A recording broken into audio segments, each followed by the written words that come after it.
सबको राममय जाने। सब में वो पावन परमात्मा है, वो राम है। इसी बात को कबीर साहब कहते हैं कि जो तिलमाई तेल है, जो चकमक में आग, तेरा साई तुझ में है, जाग सको तो जाग। मोह को कहाँ ढूंढे बंदे, मैं तो तेरे पास में। ना काशी ना कैलाश में, ना व्रत ना उपास में, ना जप में ना तप में। हमारी माताएं व्रत बहुत करती हैं। इनसे पूछो कि व्रत क्यों करती हैं, कि बोले मेरे पति की उम्र बढ़ जाए, करवा चौथ ज्यादा करती है। पति की उम्र माने मैं कभी भी विधवा ना हो, अच्छी बात है। और ज्यादातर व्रत हमारी माताएं करती हैं। अभी भाइयों से पूछे कि एक आध व्रत आपने भी किया क्या, मेरी पत्नी कभी न मारे क्या? आज तक किसी ने भी अपनी पत्नी के लिए व्रत किया हो तो ऊंचा हाथ कर दो भाई। मैं पहले यही प्रेम भैया के आई थी ना, जब भी ये बात मैंने कही थी, एक भैया ने ऊंचा हाथ कर दिया था। नाम तो याद नहीं उसका, भार का था। तो हमारी बहनें ज्यादा व्रत करती है, ज्यादा पूजा करती है, पर भाई लोग तो नहीं करते। ये व्रत अभी जो हम और जो प्रिंसिपल साहब है उनसे सुन रहे थे कि व्रत का जो उन्होंने स्वरूप बताया, सत्य व्रत, शील व्रत, चोरी ना करना, हिंसा ना करना, ये उन्होंने बताया। पर देखिए ये व्रत किसने किया था? ये करवा चौथ का व्रत माता सती ने किया था, पार्वती ने। और उसको ही लेकर हमारी बहनें व्रत करती है। क्यों? क्योंकि वो एक बार अपने पति शंकर जी से झूठ बोली थी। झूठ बोली थी। कब बोली थी झूठ? जब राम का वनवास हुआ, सीता के लिए वन में भटक रहे थे और कह रहे थे, हे खग, हे मृग, हे मधुकर सेनी, तुम देखी क्या सीता मृग? नहीं। तो उस समय सती जी के मन में संदेह हुआ कि प्रभु, भोलेनाथ से पूछा कि जिसके भजन आप करते हो ये वही भगवान है, वही ब्रह्म है, परमात्मा है, कि कोई राजकुमार है, कि कोई संसारी जीव है? कोई एक अपने घर की गाय भैंस गुम जाती है तो उसके लिए वो ऐसा नहीं कहता कि भाई पेड़ों से पूछे कि झाड़ों से पूछे, पर ये तो पेड़ झाड़ से पूछ रहे हैं। और आप बताइए कि आप इन्हीं के भजन करते हो क्या? तो शंकर जी ने कहा कि मैं इन्हीं के भजन करता हूँ। तो सती जी के मन में विश्वास नहीं हुआ। पहले तो भोलेनाथ ने मना किया कि परीक्षा लेने का उनका भाव बना तो मना किया, फिर नहीं तो तुम्हारे मन में हो तो परीक्षा ले लो जाकर। तो वो परीक्षा लेने गई और उसने क्या परीक्षा ली कि सीता का वेशभूषा बनाकर गई, सीता के जैसी बनकर गई। और जब वहां गई तो राम जी ने उनको देख करके हाथ जोड़ करके प्रणाम किया। देखिए भाई, आप लोग राम के भक्त हो तो राम जी की एक बात बहुत महत्वपूर्ण है। क्या? सती जी जब उनकी परीक्षा लेने गई तो राम जी ने अपनी बहुत अच्छी भूमिका निभाई। क्या भूमिका निभाई? पानी जो प्रभु कीने प्रणाम, पिता समीत लीन निज नाम। पानी जोर प्रभु कीन प्रणाम, माने हाथ जोड़ करके प्रणाम किया। अभी हमारे एक भक्त कह रहे थे कि माता बहन या कोई भी हो, अपने शरीर से 3 पाप होते हैं, किसी को बेविचार की दृष्टि से नहीं देखना चाहिए। तो भगवान राम ने बहुत अच्छी शिक्षा दी हमारे समाज को, हमारे मनुष्यों को, कि कोई भी माँ बहन अनजान जगह में मिल जाए तो ये भगवान राम की पवित्र शिक्षा है, पानी जोर प्रभु कीन प्रणाम। प्रणाम करना चाहिए हाथ जोड़ के, और अपना आधार कार्ड बता देना चाहिए कि मैं कुंजेला ग्राम का रहने वाला हूँ, मेरा पिता का नाम ये है और मैं वहाँ का हूँ। बहन, आपकी मैं क्या सेवा कर सकता हूँ? तो आप वास्तव में राम के भगत हो। पर आज दुख की बात है, हम राम को मानते हैं पर राम की बात को नहीं मानते। हम रामायण को मानते हैं पर रामायण की बात को नहीं मानते, हम भागवत को मानते पर भागवत की बात को नहीं मानते, हम गुरुजनों को मानते हैं पर उनकी बातों को नहीं मानते। तो भगवान राम ने हाथ जोड़कर प्रणाम किया और पूछा कि भोलेनाथ किधर है। तो सती जी शर्मा गई और लौट कर आई तो शंकर जी ने पूछा कि परीक्षा ले ली। तो सत्य बोलना चाहिए नहीं, पर बताऊं सबसे ज्यादा इधर ही बोलते झूठ, सबसे ज्यादा इधर ही बोलते हैं। और हमारे सदगुरु कबीर कहते हैं, देखिए सदगुरु कबीर क्या कह रहे हैं, सत्य बराबर तप नहीं, सत्य के बराबर कोई तपस्या नहीं, सत्य बराबर तप नहीं, झूठे बराबर पाप, जागे हृदय साचे तागे हीरे आप। सत्य के बराबर कोई तपस्या नहीं और झूठ के बराबर कोई पाप नहीं है। और हमारी रामायण भी कहती है धर्म न दूसर सत्य समाना, धर्म दूसरा है ही नहीं सत्य के समान। और सतीश्वर है, सत्य परमात्मा है और सत्य ही आपके हृदय में बैठा वो राम है। पर हम कब बोलते हैं, जब वो सत्य निकल जाता है तब क्या बोलते हैं कि राम नाम सत्य। डरो मत, बोल दो राम नाम सत्य। अगर आपने कोई गुरु नाम नहीं लिया हो तो ये शमशान का नाम भी बहुत कीमती है। सत्य यानी राम नाम सत्य है। और पीछे क्या कहा, याद है? हाँ, राम नाम, राम ही सत्य है, शरीर असत्य है, शरीर से लगे हुए प्राणी पदार्थ असत्य हैं, ये जितना दिख रहा है ये सब असत्य, एक ही सत्य है वो है राम। और उस राम के रहने से आप चाचा फूफा नाना मामा लगते हो और वो राम निकल जाए तो कोई आपको दादा फूफा कहने वाला नहीं है। परंतु देखिए कि हमारी बहनें भी जब हमारे इधर का तो मुझे पता नहीं, पर हमारे एमपी में अगर कोई मर जाता है ना किसी का पति, तो कहती हाय हमारा राम जी मुझे छोड़ के चले गया। मतलब वो पत्नी पति का नाम राम लेती है, मुझे पता नहीं इधर भी लेती क्या, लेती है? हाँ, बताओ इन्हें कौन आत्मज्ञान देने आता है, कौन इन्हें तत्व ज्ञान देता है? जब तक पति जिंदा है तब तक कहती है पप्पू के पापा, दिनेश के पापा, महेश के पापा, योगेश के पापा, बबलू के पापा।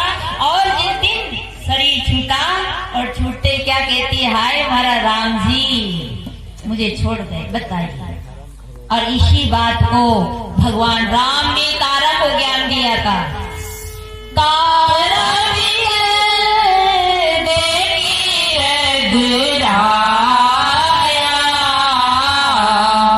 दीन ज्ञान हरली माया, चित जल पावक गगन समीरा, पंच रचित ये अलम शरीरा, सोतन आगे सोआ, जीवनीत ते कई लगे रोआ। यही बात राम जी ने तारा को बताई थी, इसलिए हमें बाद में ज्ञान होता है और संत उस बात को अभी ही बताते हैं। तो मैं क्या निवेदन कर रही थी, सती ने जब परीक्षा लेकर आई तो शंकर जी ने पूछा कि परीक्षा ले ली, तो सती ने झूठ बोली। क्या झूठ बोली? कछुना परीक्षा लीन गोसाई, कीन प्रणाम तुम्हारी नाई, कछुना परीक्षा लीन गोसाई, कीन प्रणाम तुम्हारी नाई। अनेक परीक्षा ली और क्या बोली, क्या बोली? कछु न परीक्षा लीन गोसाई, कीन प्रणाम तुम्हारी, प्रणाम भी नहीं परीक्षा भी ली और झूठ बोली। इसी का परिणाम हुआ कि उसको बहुत कष्ट भोगना पड़ा और उन्हें ही भोलेनाथ को प्राप्त करने के लिए व्रत किया। अब बताइए, आपके पति ने आपको छोड़ दिया क्या? जो आप उसको प्राप्त करने के लिए करवा चौथ करते हो, व्रत करते हो कि जब आपके पति तो छोड़े नहीं आपको, फिर किसका व्रत करते हो? पर सब व्रत करते हैं। तो देखिए, हम थोड़ा विचार करें। मैं साहिब की साकी पे कुछ बातें कह रही थी कि संगत कीजिए साधु की, हरे मोर की व्याध। महापुरुषों की संगत हमारी व्याधि को हरता है।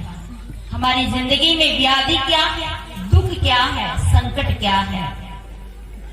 एक बाबा देखो आपके पीछे बैठे, वो गए थे आज, और हमारे एक महात्मा जी भी गए थे, क्या नाम, हरि बाबा जी, क्या नाम है, तो वो आगे कांप रहे थे और बीड़ी पी रहे थे। तो मैंने कहा आप तो महात्मा हैं और आप ही बीड़ी पियोगे तो फिर दूसरा हमसे क्या शिक्षा लेंगे? तो बाबा बोले आज का जो फरवरी का जो ये आज का अंतिम दिन है, क्या दिसंबर का आज का अंतिम दिन है, कल से मैं बीड़ी छोड़ दूंगा।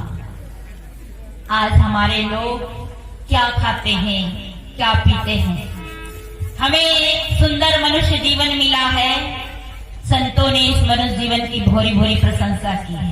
और कल आप सुन रहे थे नाम की महिमा, क्या सुन रहे थे? कलयुग केवल नाम आधारा, सुमर सुमर नर उतरहि पारा। कितनी नाम ये आधार है, पर मैं इसको उलट देती हूँ। कलयुग केवल नीड़ी आधारा, पी पी कर नर डूबे मझधारा।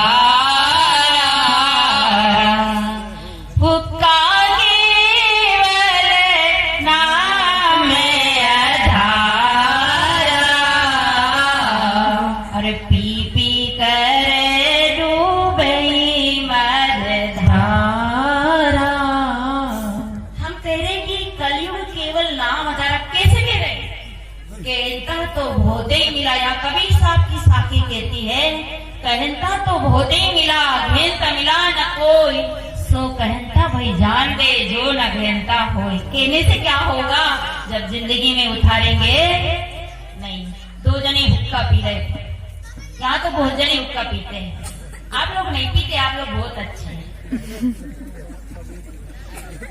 तो हुक्का पी रहे थे दो, वैसे हुक्के में वो गांजा की चिलम भर रहे थे, ऐसे डोल रहे थे, ऐसे डोल रहे थे। तो जो जला रहा था ना, एक पकड़ रखा था। अब आपके यहाँ तो ऐसे डंडा होता है, पर एक छोटी चिलम भी होती है, हाँ क्या बोलते हैं इसको, सुल्पी। आपके सवाई माधोपुर जिला में आई एक बार, तो एक माता पानी भर के आई, और पानी भर के आई, उसने घड़ा उतारा और घड़ा उतार कर रखी और वो पीने लगी, सुल्पी मतलब हुक्का पीने लगी।